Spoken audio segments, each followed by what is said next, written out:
Speaker, the Standing Rock Sioux and all tribes have the right to self-determination and a say in decisions that impact their health, land, and cultural preservation. It's not just a matter of justice, it's the law. Don't we all, as Americans, have that right? Isn't that the whole premise of our democracy? Being able to have a voice in decisions that affect our lives is the cornerstone of our American democracy. It thrives when we stand up, speak up, and voice our concerns on matters vital to our existence as humans, like our health, clean drinking water, and cultural survival.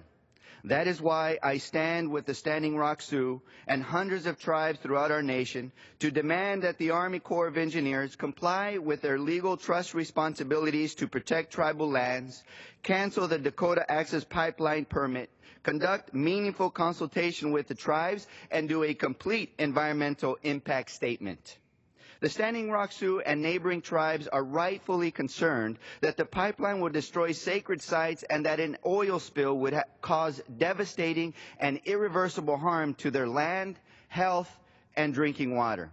The proposed pipeline is over 1,000 miles long, transporting up to 16,000 gallons of crude oil a minute upstream from the tribe's water source near the reservation and on tribal land.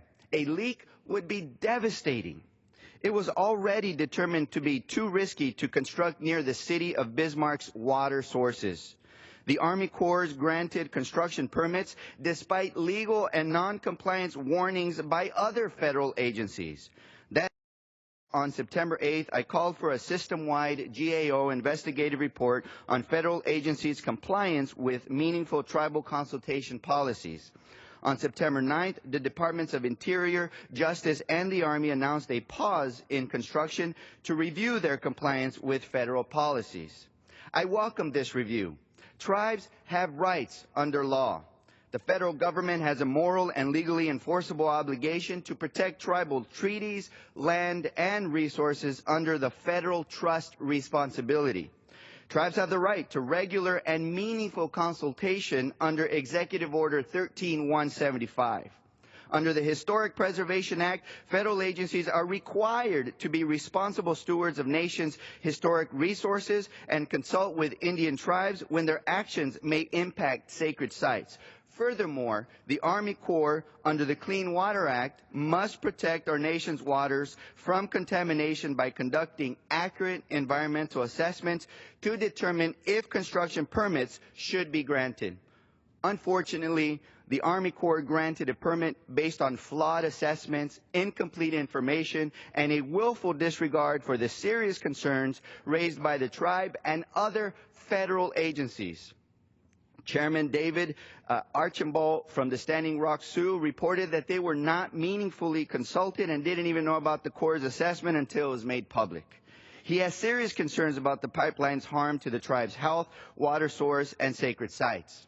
Letters from the Department of Interior, Environmental Protection Agency, and Advisory Council on Historic Preservation to the Army Corps list their serious concerns. They mention the potential of a devastating oil spill, lack of emergency response plans, desecration of sacred sites, non-compliance with federal policies and laws, and even with the Corps' environmental assessment. They recommended a full environmental impact study, an expanded environmental justice analysis, consideration of all sacred sites along the path of the pipeline, and meaningful tribal consultation prior to any decisions. Moving forward, all federal agencies must conduct meaningful tribal consultation and address concerns regarding risks to drinking water and desecration of sacred sites. The Corps must cancel their faulty permit near tribal land and complete a full environmental impact statement. Only then can the President make an informed decision to permanently stop construction of the pipeline on federal property near tribal land. You have the authority and moral imperative to do what is right. Time after time, tribes have seen their treaties broken, their lands taken, and sacred sites desiccated. I visited with the Standing Rock Sioux and witnessed Native Americans from hundreds of other tribes standing together in peace and prayer to protect their water and ancestral sacred sites. I witnessed their dignity and their resolve. They stand in solidarity for their full rights under federal law and for their voices to be heard. They stand in unity, and I stand with them.